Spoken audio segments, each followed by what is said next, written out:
We have heretofore flown at a relatively high altitude with the likes of Adam Smith, Karl Marx, Joseph Schumpeter, F.A. Hayek. And today and continuing from here to the midterm, we are going to deal with real businesses.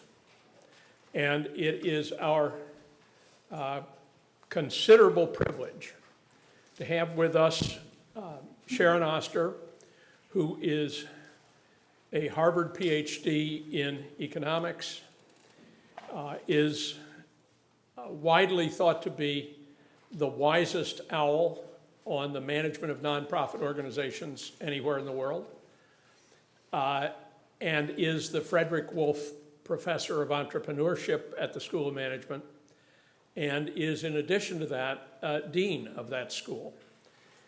So please help me welcome Sharon Oster.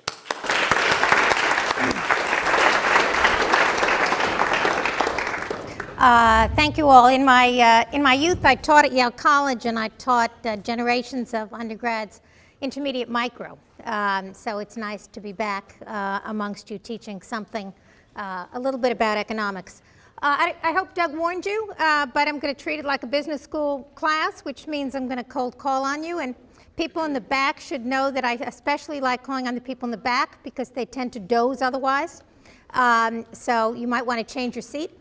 Let's think about this case a little bit. So imagine yourself, you're one of the three entrepreneurs, Ferrari, Gold, and Dylan. The world is your oyster in some sense. Here you are, you've founded this firm, you've got a product that's this kit that can be used in heart surgery. Big market, there's 1 million people who need heart disease, who need some kind of heart surgery every year. Growing market, we're all getting fatter, we're getting older, we're getting weaker, we're getting less healthy. You might think that's a problem for President Obama and the healthcare, but it's an opportunity for our entrepreneurs. This is even in the US, they could imagine $1 billion market in this business, not to mention the rest of the world where people are also overeating and getting less and less healthy over time. And yet, when the case opens, they seem like they have some worries on their mind. So if you were one of those individuals, guys in this case, what are you thinking about? Marketing. Okay, so what do you mean by marketing? What's the issue? Well, the issue is you have this product which could potentially be making you a lot of money and help out consumers, but you have to work through physicians since they're the ones who are actually using this device. And for them to use the device, they need training. Okay.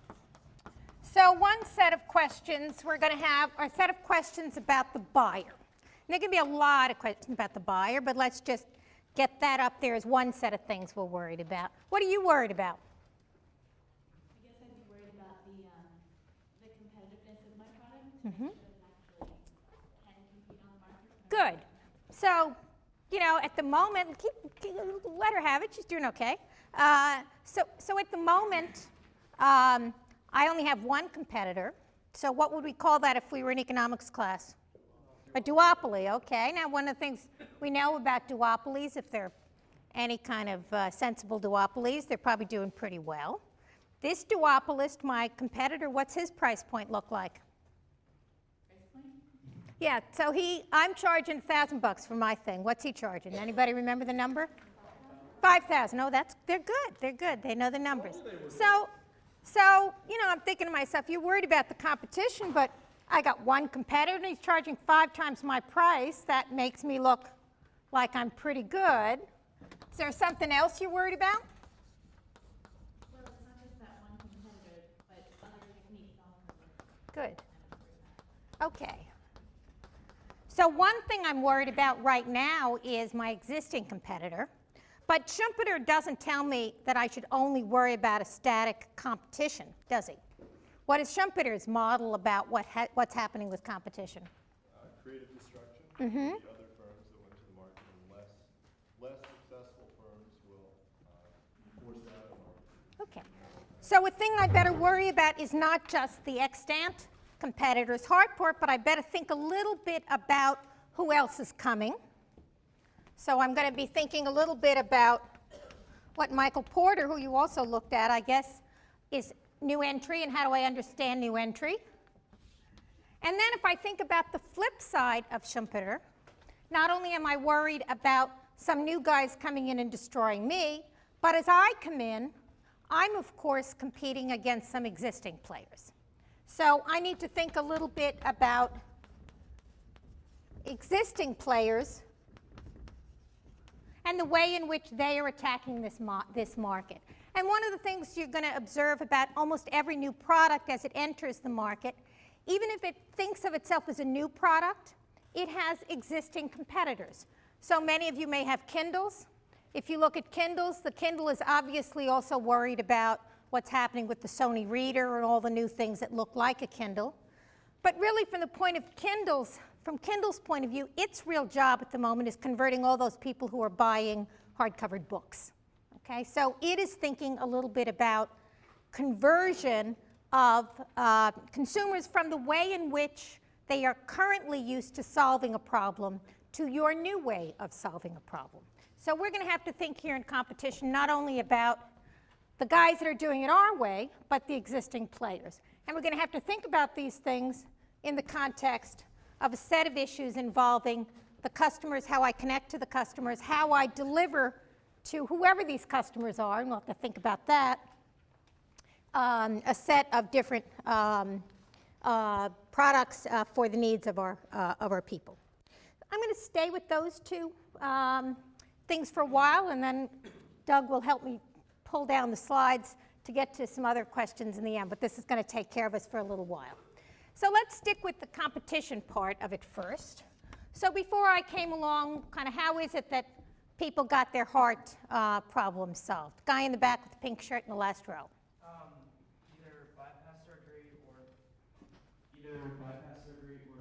the balloon procedure. Good, and do you have a vague idea about, of these 1 million patients, about how they divide up? I don't know. Anybody else remember about the numbers? So they're not perfect. So the cabbage is about 350,000, and the angioplasty. Oh, if it's a number like that, you can just yell. You don't even have to raise your hand. We're a much more casual group than that in business school. So I've got two different ways of doing it. Let's stick with you. You got the mic handy? Good. So tell me a little bit about my organization, CardioThoracic, competing against competitors in each of those two markets. So in the first model of CardioThoracic systems, it only allowed doctors to do surgery on one or two blood vessels. Good. Which would replace, I believe, the market for balloon procedure angioplasty. Good. Whereas for the bypass surgery, it was usually, in that case, because they were like creating more trauma, they would usually try to address as many vessels, but that's possible. Okay, so one of the things about this particular product is in its infancy, it could only do 1 or 2 vessels at a time. And that limited it really pretty much to this side of the picture, because most of what we were doing this side of the picture involved, as you indicated, a little more drastic cutting, and typically then more treatment of multiple vessels. So generation 1 sort of focused on this part of the market. Now, as you indicated, the technological trajectory was to more and more vessels. So we're going to spend a little bit of money if we're this firm, and we're going to move to not only solving those problems, but solving those problems. Does that change come without a cost? As I move from generation 1 to generation 2 to generation 3, I get more and more vessels. Do I lose anything? I mean, you have to pay for, you have to invest in the product, you have to train and retrain doctors, you have to market it over and over again. Okay, so one set of questions is, as I'm doing anything technological, I'm going to have to invest real cash in this. I'm going to have to think a little bit about that. But is there anything else I lose as I move from one generation to another? Yeah? Well, it's harder because the whole point is to have a beating heart, so it takes longer to keep the heart beating longer. Okay, well that's true. It's harder to do more vessels because I've got more things I'm trying to do as it's beating, but there's something else I'm doing as I move from generation 1 onward. Yeah? Great. So if you think about this product in the beginning, it had two kind of technological features. One was it dealt with the beating heart, not bleeding heart. And the second one, it had a smaller cut. Okay, so you didn't want to cut all the way through people. You actually wanted to have a little bitty hole, so small incision. And it turned out the beating heart eliminated some of the neurological problems, and the small incision made people recover a little bit faster. So they were different elements of the product that we liked. And when we moved from the kind of only a couple vessels to many vessels, we're giving up on some of the functionality associated with the product by cutting up patients a little bit more. And that's another feature that Schumpeter and others have talked about, including Clay Christensen, who talks about disruptive innovation, that when you make a product change, it is often the case that you don't just improve. You give up things. There are trade-offs that you're making. And the trade-offs are not just it costs you more money and you get more functionality, but sometimes you actually push along one dimension and you're drawing back actually in the qualities of another dimension. In this situation, why put the money in and give up the small incision piece just to enable yourself to move into this piece of the market? After all, the 1 or 2 vessels market is the biggest chunk of the market, and it's pretty darn big. I'm just a little guy. Why don't I, manage as I am, focusing on that part of the market? Why is it I have to go? Why is it I decide to transform myself? Here in the back, the woman in the corner.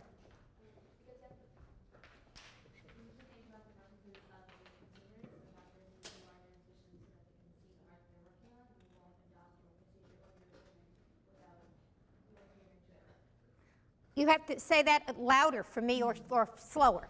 So I got a piece of it, but I didn't get it all. So start again. Put them out. Good. Usually with the preferences of your consumers, the doctors that are going to be adopting your technology, these are the decisions that consumer and so it's not just about moving from all vessels to many, it's around catering to the preferences. Okay. So one of the things I'm going to be thinking about here as I'm thinking about technologically what to do to my product is that when I change what I can do technologically, I am picking a different set of markets that I'm trying to compete against. And these markets are going to look very different in terms of the kind of buyer issues and the complementarism, and we'll talk about what I mean by that in a minute, for each of these 2 parts of the market. So I am choosing my competition in some sense by choosing my technology. I'm choosing to go against here a set of who's doing these cabbage things. These are surgeons, okay? So these are surgeons, they're cutting people up. Who's doing the angioplasty? What looks different about that? Cardiologists. These are cardiologists. They're being done in a different kind of an office, much less invasive procedure, very different features associated with these 2 parts of the market. And my ability, given what I am, to compete in each of these 2 markets is going to vary very much. So the technological trajectory is influenced by the economics and the competitive piece of the story. That you are not just imagining yourself a bunch of scientists in a lab just trying to make it better. You've got a set of managers on top who are saying, you know what, we need to have an improvement on this dimension because otherwise we're never going to be any place in this marketplace.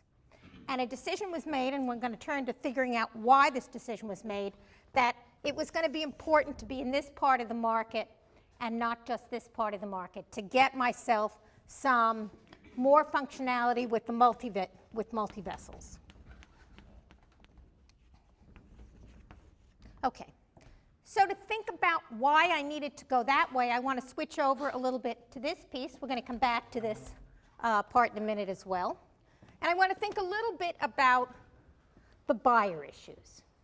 So the woman in the back said, if I want to do something about knowing my technology, I've got to figure out what does the consumer want. Is that the relevant decision maker in this case? So I'll put that here. I got a patient. I'll call that patient the consumer. So when people go and they're trying to have some heart procedure, do they just, there's something the matter with your heart? They just come up to you and say, gee, how do you want me to do that? Well, what procedure do you think I should use? So who else is a decision maker in this situation? Yeah. The doctor is one of the major decision makers in this process because we're talking about the whole concept of having the doctor needs to be trained in using their material. And in fact, there are actually 3 different doctors you might think play a role in this situation. The one you mentioned is a surgeon. There's also the referring doctors. Good. So there's your basic GP or whatever it is you have. Some guy you said, I got a pain in my chest. He says you better do something about that. And then there is a interventional cardiologist who does this piece of the business. Okay? So some doctor says, go see somebody. And typically he actually says, go see this guy. And this guy figures out, can he help you or can she help you? And if not, they send you to a surgeon. So you've got interveners or decision makers all along the doctor element. Is there anybody else you think that if I'm the inventors of this little kit, is there anyone else I need to talk to? Need to think about? Yeah. Okay, insurance companies. So it turns out one of the curiosities about healthcare, and it's the one that's bedeviling the Obama team now in terms of figuring things out, is we have this breakage of the link between people who make decisions about things and the people who pay for it. So in this situation, the patients have some stake in the procedure, the doctors have a lot to say, but the poor insurance companies and or the government are actually doing a lot of the paying for it. And needless to say, in that kind of arrangement, eventually the insurance company starts having an opinion too and making its opinion felt. And if you are in the business of medical devices or pharma in any way at all, you're going to be thinking a little bit about how's the insurance company going to reimburse for this kind of a thing. Is there anybody else that has an opinion about this? Yeah. Hospitals. Why do the hospitals care?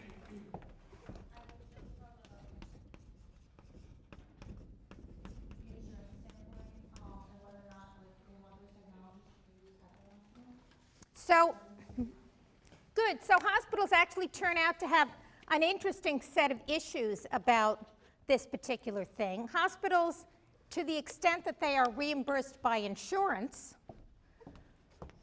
and that's going to be true for most of the patients in this environment, are reimbursed on what's known as a capitated basis, which means an insurance company says to you, if you're treating somebody who has a particular heart problem, I'm going to give you a fixed amount for it.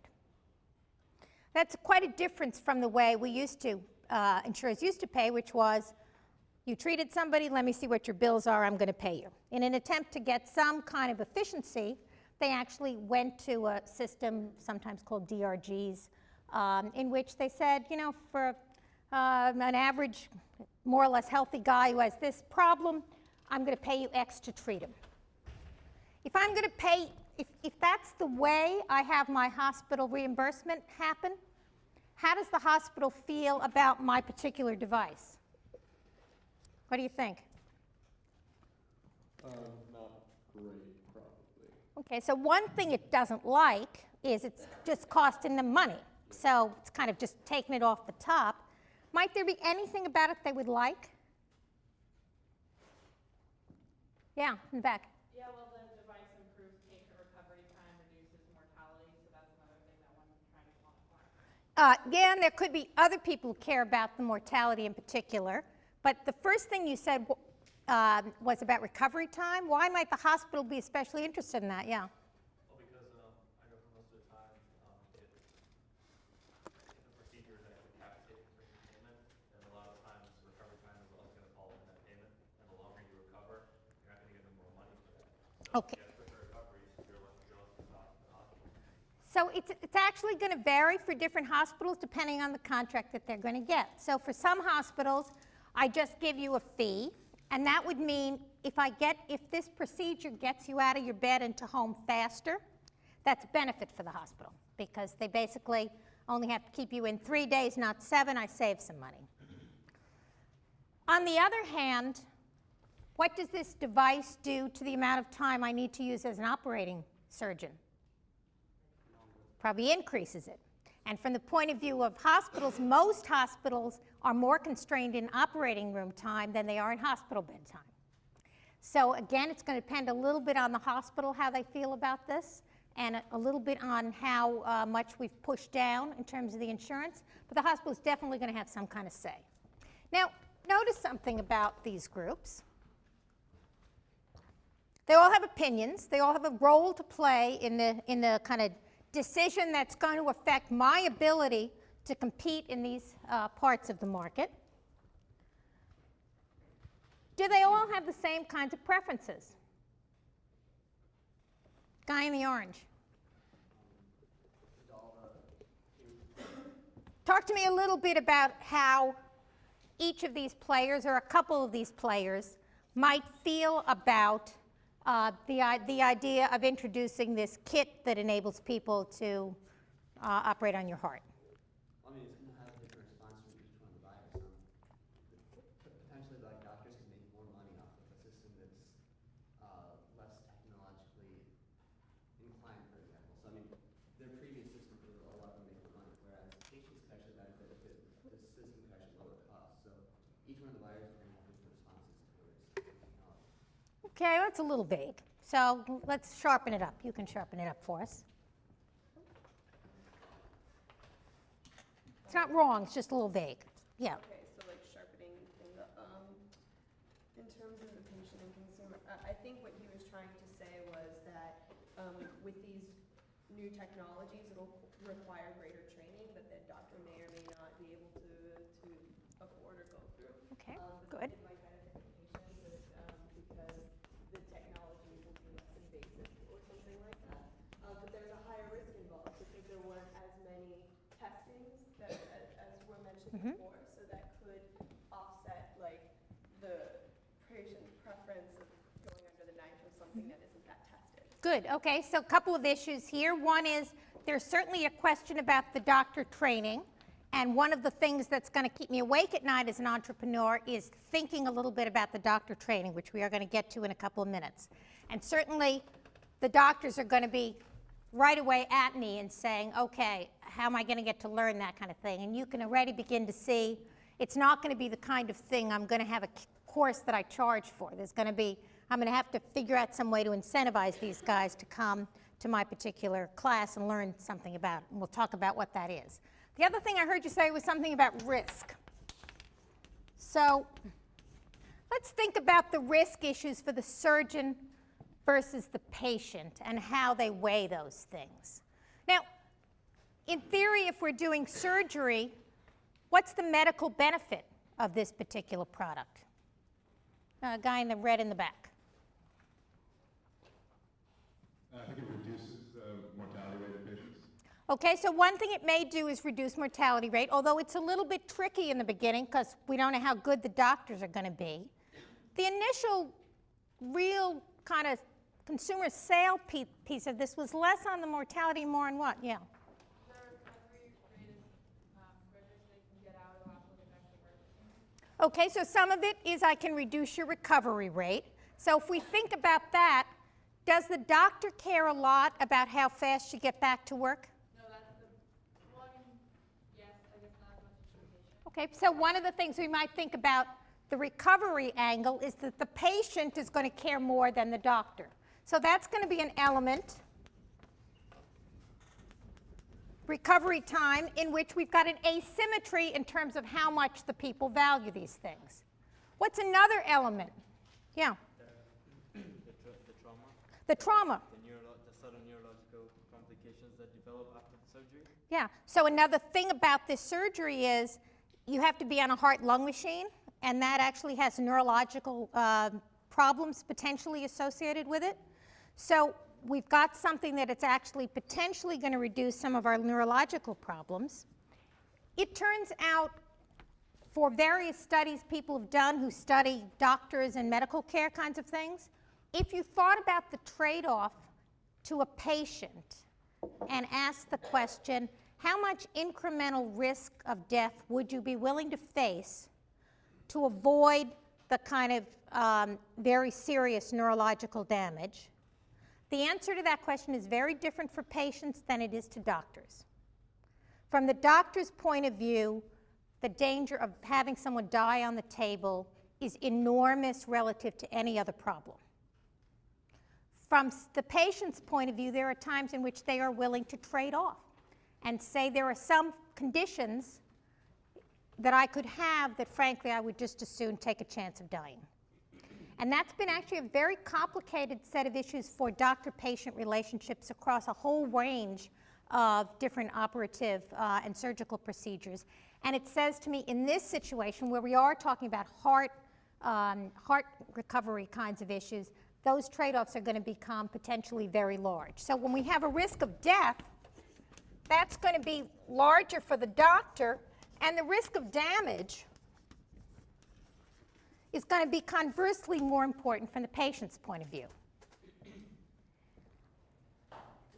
Now let's think a little bit about these different players and look at these two parts of the market. Because we started this by saying that these guys did a whole bunch of technological things to try to move into this part of the market as opposed to staying in this rather larger part of the market. As we think about these being the deciders among the things, why is it technologically imperative to get out of this market and into this market? Yeah?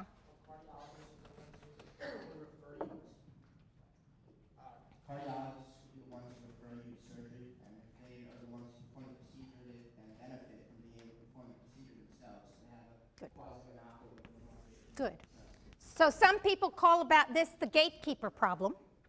So it turns out in this particular market, I've got a gatekeeper problem, which is my big competition are the ones that are going to basically handle this themselves, and their tendency to then say, you know, you've got two vessels, I could deal with it, but I think you'd be better off going here now that we have a kit, is going to be much reduced. So I've got a problem that my competitor is a gatekeeper for me. But there's another problem also in this, attacking this part of the market. Let's think about it from the point of view of the patient. How does the patient who has just one or two vessels damaged feel about these two procedures? Yeah? Angioplasty is already quite non-intrusive, so there isn't a huge benefit gained by trying to use the new, rather untested method. Yeah, so if you think about what this is, I actually did some work for Boston Scientific in this market as an economist, and they, even though I was only an economist, they actually wanted me to watch one of these procedures for reasons that completely escaped me. But if you watch one of these things, it's the patient is awake the whole time. There's basically what they do is there's a little blockage in one of your arteries. They put a thing that looks sort of like this, but a little smaller, up your leg. They weave it up until it gets to the right part in which there's a blockage. They have a balloon at the end of it. They have a little machine that blows up the balloon. The balloon just presses against the wall of the artery. All the junk that was clogging it up goes psh, and kind of floats away, we hope, to wherever nirvana is. And then they take it out, and off you go. So it's very non-invasive. That's very appealing to the consumer. I've got a gatekeeper here who's a cardiologist. What would the insurance company rather have me do? Oh, this is way cheaper. These angioplasty things are way cheaper than anything in the CABG side. So anyone that's an insurer is going to be thinking, you've only got one or two vessels. Go this way rather than trying to do a less problematic version of this. So from the point of view of solving the needs of these people, I can't stay in this part of the business. I don't have enough value add to offer in that part of the business. I have got to go to the only part of the business in which I have potential value add, which is this part of it. And for that, it says to me, even though I'm going to give up something in functionality, I'm going to need to give that up in order to make myself more attractive in that part of the business. Because from the point of view of everything, pretty much everything these guys care about, this thing is dominated. Now, we'll come to a little more on the competition in a minute. Let me backtrack slightly from that aggressive comment I just made, because there is one problem for those of you that read carefully. There is one problem that the angioplasty has that would be improved by me actually, trying to do this in a less invasive way. Yeah? One of the problems is that the plaque often returns because the vessel is trying to heal itself, and it can be a bigger problem. You might have to do the procedure again. Great. So an issue that we have from the point of view of an issue that this competitor has is something medically, it's called restenosis, so that I could have this done, but I have to do it many times. And then you could think, now what the patient is thinking is, do I want to have this with the kit done once, or do I want to have this done every other year, which sounds a little less appealing than it sounded a minute ago when I thought we could just do it once and for all. So initially you might think, well, it looks like there is some advantage I could build on in my discussions with patients and doctors and frankly even insurers and hospitals that would make me an attractive alternative to this. But if I was thinking in a Schumpeterian way and going to build my business around that, what else would I want to be thinking about in terms of that strategy? So a strategy that says, okay, I'm looking at what these guys are like now, and I'm thinking about how I look relative to them, and there's something they don't do very well, and I'm going to just kind of hammer in on what they don't do well. What's the potential worry that I might have about that? Yeah. Well, I think it's just a gatekeeper problem you were saying. The people that do that not that well are the people that are going to recommend your patients to the surgeons that you are ultimately selling your product to. So Okay. it's not going to work out.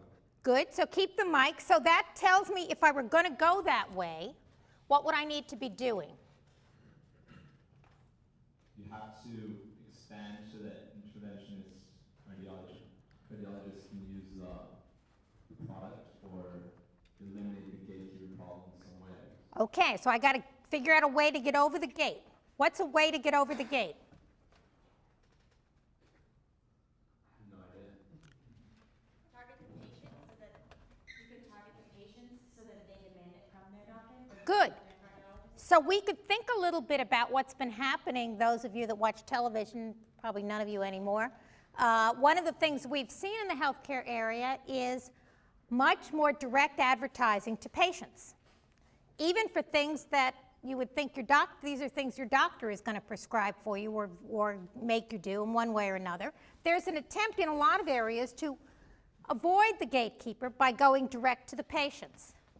How easy is that to do in this market as opposed to a market like allergy relief? Okay, there are markets now for whatever, Claritin or something, one of these drugs that is prescription, so the only way you can get it is go to your doctor. But the line is go to your doctor and ask him to prescribe this drug for you. Is it going to be easy for me to have on television something that says go to your doctor and tell him you don't want an angioplasty, you want your cabbage done with the beating heart kit? So why are you all laughing? What's ridiculous about this? Okay, so A, it's complicated. Information asymmetry is exactly right. You could think, okay, I could go to my doctor with that, but what the hell do I know, right? I mean, really, I'm not going to trust my own view of this, even if the television told me so.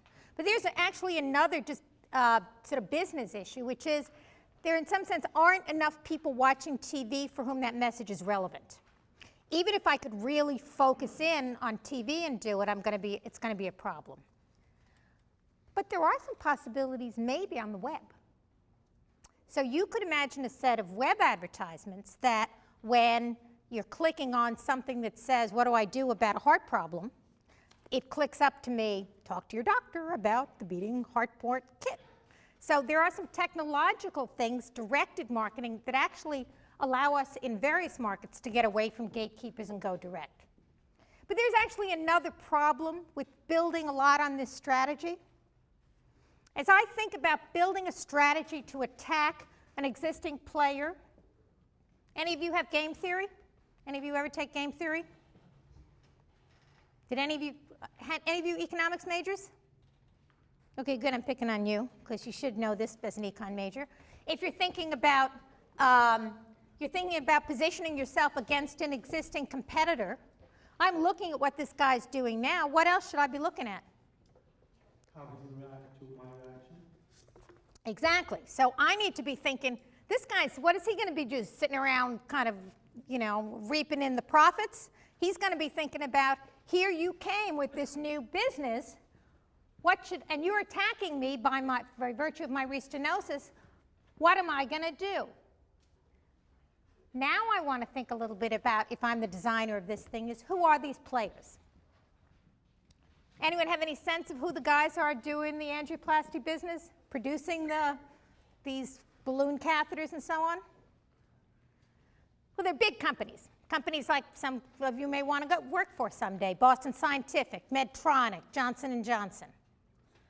What's true about these big companies? They spend a lot of money on R&D, okay, because they make a lot of money. They have broad product lines. They have big cash flows. They spend a lot on R&D. You, some little pipsqueak making heartport, are going to rack your whole business on the idea that you can attack these guys by saying they're going to have you going back to the hospital a lot. You can be sure they know that's an issue for their company, and they're throwing a lot of money at it. And in fact, what we see in this business is actually we get very shortly after this position a new drug-eluting stent that allows for less restenosis that they have spent many, many, many millions of dollars on.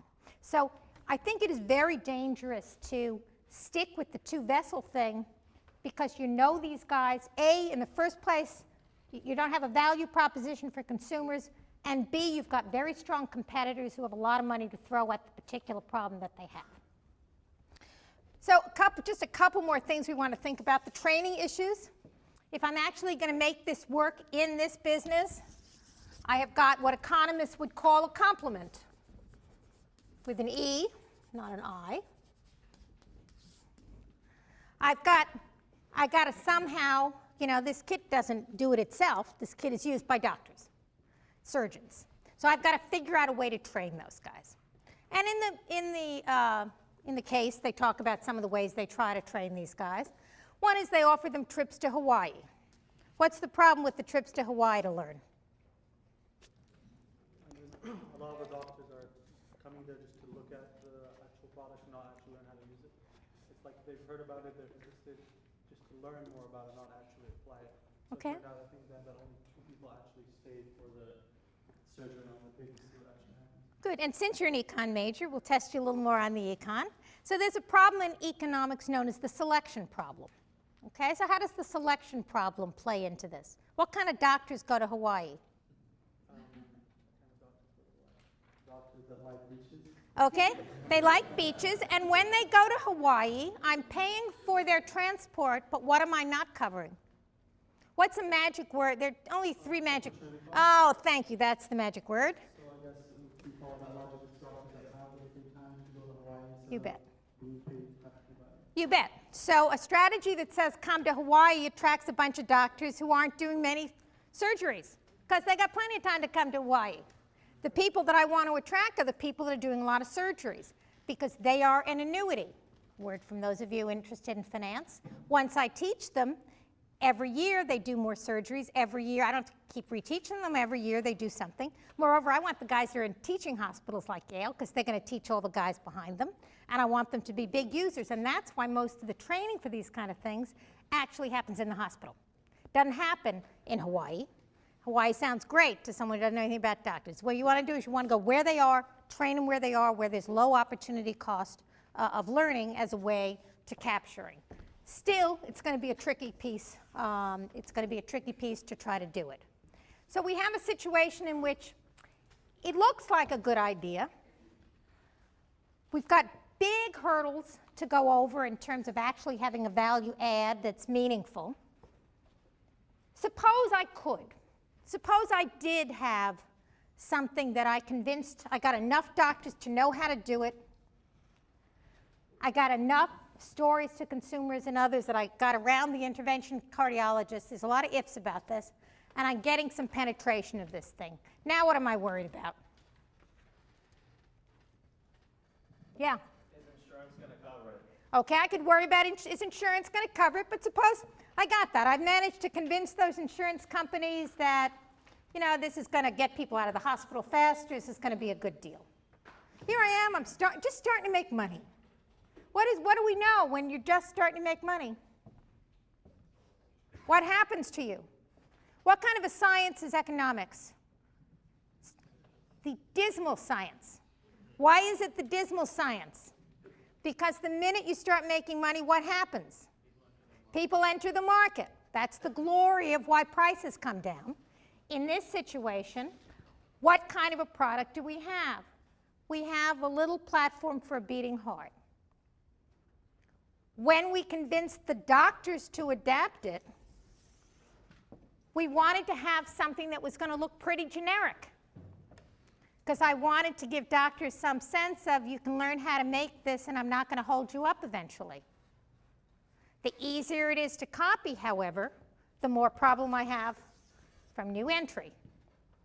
So even if I can crack this problem by attracting the right buyers, solving the complementary problem, changing myself technologically to hit the only part of the market in which I have a chance to compete, I'm going to have a problem that I'm going to have the risk of new guys coming in. And the more attractive I make this from a generic point of view in the beginning of my market, the more problem I'm going to have protecting it in a later part of my market. And that, in some sense, is really the Schumpeterian story that says to me the nature of an innovation is coming in against existing players with something you hope will be a better idea, but then worrying in the end about other people who are going to imitate you until finally there are enough of them till another newcomer comes in with another disruptive innovation that looks better than what you had before. So I have to actually go teach my MBAs, and so your last 5 minutes, Mr. Ray is going to complete for you.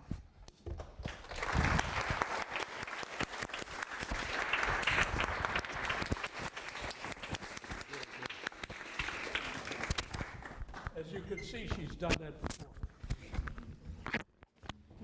Oh, got it. Now, the question the syllabus poses for you is concerned with social learning, with whether the market and companies like this one are instruments by which society learns through both success and failure. Does anybody see a learning component to this? Let's get a mic for somebody. Let's go to purple shirt right here. What's the learning process here? You mean the learning process for the players in this particular case? Well, I mean something more abstract and bigger. Is society smarter in any important way toward the end of this story than it was at the beginning? I suppose it depends on whether the new product ends up being adapted, because if it ends up being sort of accepted, because then in which case we've had a technological innovation that will maybe save some lives, reduce some recovery time, but if the product never enters the market, I guess if there is this pressure to innovate, even if it doesn't enter the market, maybe the angioplasty guys will be out there trying to compete with it, even though it's not really a major competitor. Okay, so in actual fact, there's a learning story with a yes answer and a learning story with a no answer. And the learning story with the yes answer is very obvious. The learning answer with the failure story is partly that we know one bad idea so we don't have to repeat it. But in addition, it's part of a larger incentivization process which compels everyone to be thinking about the next step beyond what they already know how to do.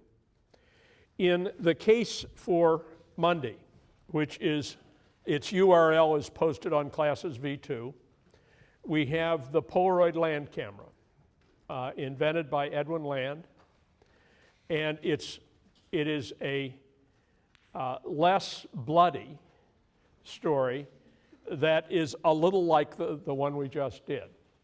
The difference is that it is closer to the mass consumer and is in that way a more typical Schumpeter story about how innovation in consumer products disturbs an old equilibrium in conventional photography and then becomes a defender against a new disruptive technology with the emergence of digitization.